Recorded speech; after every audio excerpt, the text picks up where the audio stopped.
The Legend of Zelda Tears of the Kingdom just came out and it's more massive and more wild than the last one. So here is the top 10 beginner tips for the Tears of the Kingdom that I have prepared to make the journey a little easier.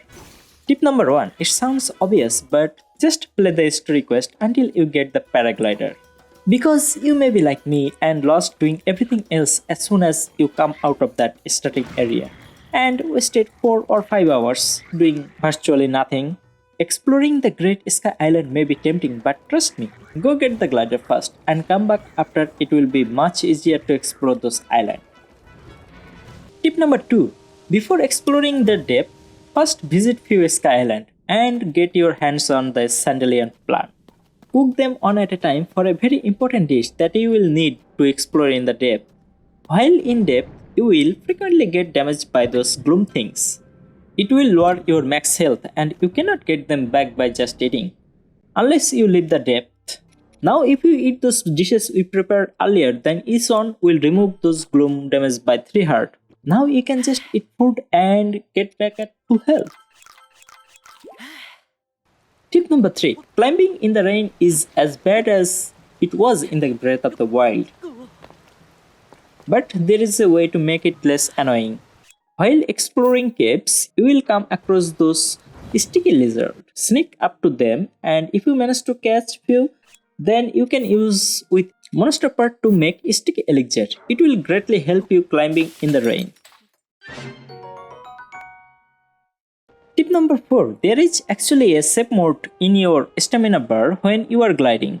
Once you depleted all your stamina while high in the sky, don't panic and don't just push that X button. Just drop down until you almost hit the land and then push it. Now you will have 1 second of reserved glide time. Since you can only activate once per 0 stamina, so it's a must that you only use it when almost hit the land. There is a few other way you can neglect that fall damage, but it will all come out later. Tip number 5. Those skyview tower are actually act as a safe house for you. If you are inside, no enemy will go after you, but you can shoot or go after them as you like. It's a great way to clear certain camps. Tip number 6. You may be already noticed that every shrine you unlock on overworld, there is a light route underneath it in the depth. It's a great way to find hidden shrine above world or vice versa. Tip number 7. When you find a cherry blossom tree with a bowl, then you should just offer a fruit to that fruit tree and someone will mark all the nearby caves for you. It's a great way to check all those caves that you have missed. Tip number 8. Speaking of caves, when you have finished exploring those caves, mostly getting those chests, monsters and shoot glow bunny from the ceiling, it will mark as a completion. But if there is any hidden treasure chest such as Miko's outfit, it will not count. Notice this cave is already being showing fully discovered, but I still have this treasure chest left. Tip number 9. Don't waste all your zonai charges into the same dispenser and wonder why you are getting 4 or 5 the same device every time. Because every zonai device dispenser only give you certain items, so check your map before decide which one you need. Tip number 10. When you are killing bosses, there will be a boss drop that you cannot pick up. Only way to pick it up is fuse it with a weapon or a shield.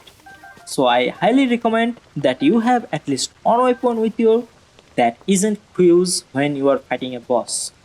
Because those boss drops are quite powerful when fusing with a weapon. So don't be like me and after defeating a boss you cannot even pick it up because you don't have any weapon on you that left unfused.